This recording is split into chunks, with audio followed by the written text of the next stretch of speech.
For latest updates, please subscribe the Global Mirror YouTube channel. So no matter where you live, no matter where you are, this fight is at your doorstep right now. This is what democracy looks like.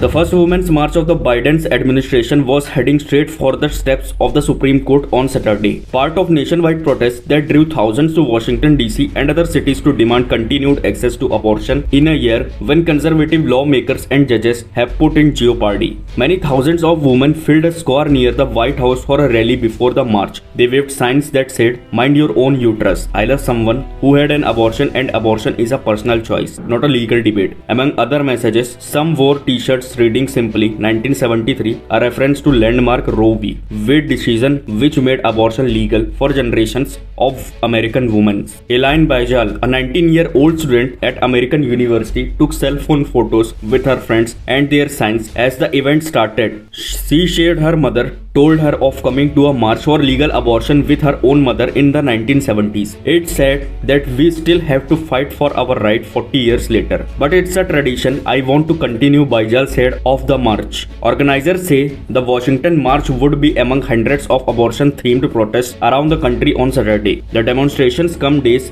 before the start of a new term for the Supreme Court that will decide the future of abortion rights in the United States. After appointments of justices by Donald Trump strengthened conservative control of the court, the march is part of a fight to secure, safeguard, and strengthen our constitutional right to an abortion. Raquel O'Leary Carmona, executive director of Women's March, said in a statement, "And it's a fight against the Supreme Court justices, state lawmakers, and senators who aren't on our side or aren't acting with the urgency this movement demands." The march comes a day after the Biden administration urged a federal judge to block the nation's most restrictive abortion law, which has banned most abortions in Texas since early September. It's one of a series of cases that will give the nation's divided High Court occasion to uphold or overrule Roe v. Wade. The Texas law was a focus of the speakers. "We are going to keep giving it to Texas," Marsha Jones of the AFIA Center for Black Women's Healthcare in Dallas pledged to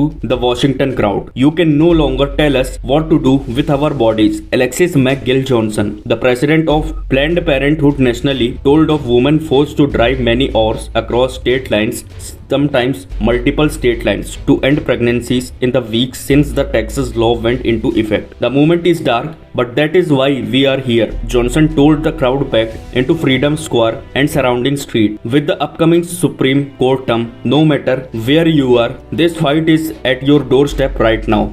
Every other abortion provider in Texas are having to fight their instincts to send patients out of state to receive care. 1,028 miles one way from Houston, Texas to Aurora, Colorado. 3 state lines crossing from Texas to Arkansas, Arkansas to Missouri, Missouri to Illinois. 6 hours one way.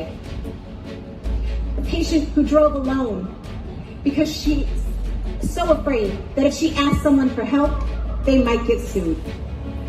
And those are the people who can travel. What about the rest? These are the consequences of 1 month of one ban in one state. But this year alone, we have seen nearly 600 restrictions introduced in 47 states. So no matter where you live, no matter where you are, this fight is at your doorstep right now.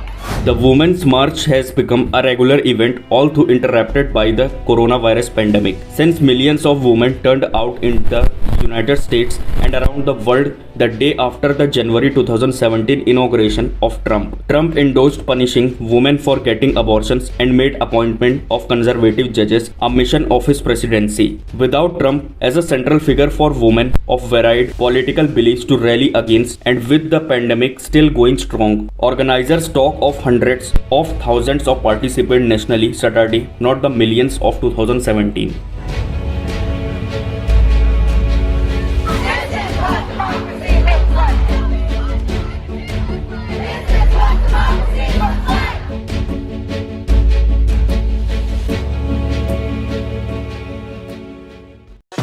For For latest updates, please subscribe the Global Mirror YouTube channel.